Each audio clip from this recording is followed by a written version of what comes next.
আপনারা আমাদের দোকানে শপিং করো।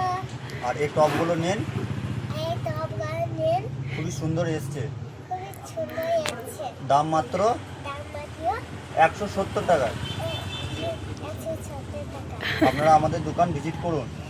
আপনারা আমাদের দোকান ভিজিট করুন। আমাদের বুটিকে যাবতীয় কালেকশন পেয়ে যাবেন। আমাদের বুটিকে যাবতীয় কালেকশন যাবতীয় কালেকশন পেয়ে যাবে। পিওর কটনের ওপরে এসছে। নমস্কার কোথাও, নমস্কার, ভালো থাকবেন। হ্যাঁ, হ্যালো গাইস, আবার একটা ইউনিক একটা প্রোডাক্ট, সেটা হচ্ছে আপনার ব্লেজার শর্ট টপটা। ঠিক আছে, আমার মেয়ে তো আপনাদেরকে রিভিউটা দিল, তারপরে আমি আপনাদের বলছি পিওর একটা ইউনিক আজরাকের বর্ডার দেওয়া আছে। আর ব্লেজার টপটা মাত্র 170 টাকার মধ্যে আপনারা পাচ্ছেন। ইউনিক একটা প্রোডাক্ট, আর খুবই সুন্দর, আর কি বলবো, অসাধারণ প্রোডাক্ট। ভুলে গেল, বন্ধ করে।